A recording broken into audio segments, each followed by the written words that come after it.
Hi, 2D here, and this is a recap of everything that was shown during the Xbox Showcase livestream on August 24th. The event was generally underwhelming, focusing once again on the huge number of titles available day one on Game Pass, and not really on big projects, with a few exceptions. One of the exceptions was the opener, Dying Light 2. The footage gives us a better look at, obviously, the parkour and fighting system. The developers underlined that there's double the animations compared to the previous title.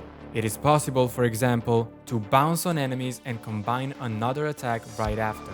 The project, as we already knew, is much bigger than the original Dying Light.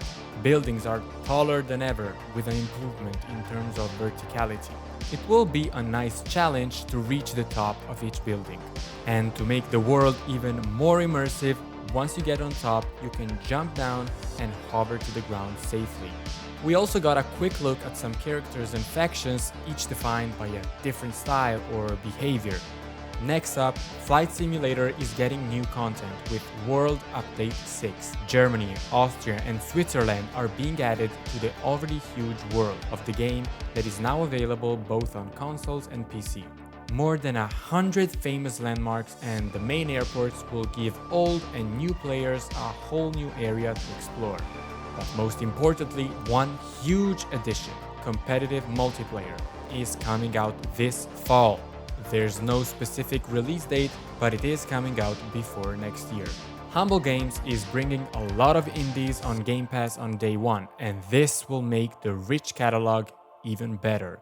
The titles are too many to remember, but here's the very long list. Archvale, Bushiden, Chinatown Detective Agency, Dodgeball Academia, Flynn, Son of Crimson, Midnight Fight Express, Next Space Rebels, Signalis, Unpacking, and Unsighted. Also, Wasteland 3 is getting a new DLC. The Cult of the Holy Detonation is coming out on October 5th.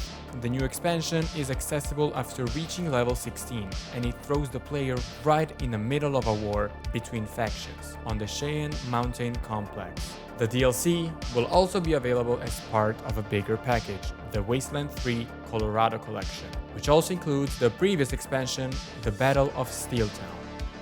Speaking of expansions, State of Decay 2 is getting a new update called Homecoming. It releases on September 1st and it includes new bases, weapons, and more. The update is free for owners of the game and Game Pass subscribers. We also got a quick general look at the new RPG by Point Blank Games, Stray Blade. The key elements are the combat system, which mixes a strategic approach and direct fighting, and also the exploration of an ever-changing world full of lore, materials, camps that can be taken over by enemies, but also boss fights. The game doesn't have a release date, but it is currently scheduled for 2022.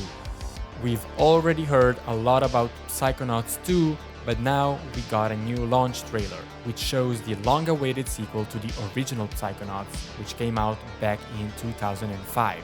Just a quick reminder, the game comes out today on Game Pass, so don't miss the chance to dive into this colorful, mind-bending journey. A new custom controller inspired by Forza Horizon 5 is now available for pre-order, celebrating the release of the game on November 9th. The cover art is also not a secret anymore, and the protagonists are the Mercedes AMG 1 and the 2021 Ford Bronco Badlands. The couple underlines the different approach to exploring the beautiful views of Mexico. There's also new footage taken directly from the game, and well, it speaks for itself. So go check it out when it's available. Another huge announcement, Microsoft is moving one step further with cloud gaming. Any console will now be able to access the service, so the next-gen catalog will be available on a wider range of devices. Gen 8 still has a long life to live, and this clearly shows that Microsoft is focusing more on selling services rather than hardware. Another interesting game is Into the Pit, a fun, retro-looking roguelike FPS set in a cursed village. The art style looks very promising and original, and your task is to protect the village against dark magics. The game comes out on October 19th, and I don't even need to say this, but it will be available day one on Game Pass. other announcements that I consider smaller and less important, Crusader Kings 3 is coming to next-gen consoles. Age of Empires 4, instead of showing new gameplay, is now focusing on hands-on histories, which are deep dives into specific subjects like weapons, culture, and medieval history. An hour of content is available to explore, with videos ranging from 3 to 5 minutes each. The footage is already great meme material, as it literally only shows how a trebuchet works in real life. Thank you, Age of Empires.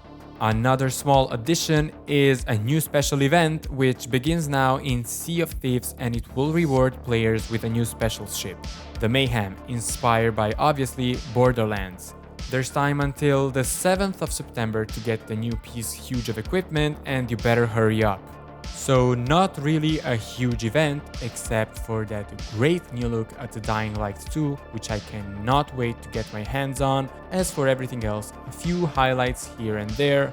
Forza Horizon 5 looks awesome, Psychonauts 2 is coming out as this video is published, Into the Pit is intriguing, but as for everything else, I was expecting more than just expansions and DLCs. So what was your highlight? Please let me know and let's start a conversation in the comments. Thank you for listening and see you next time.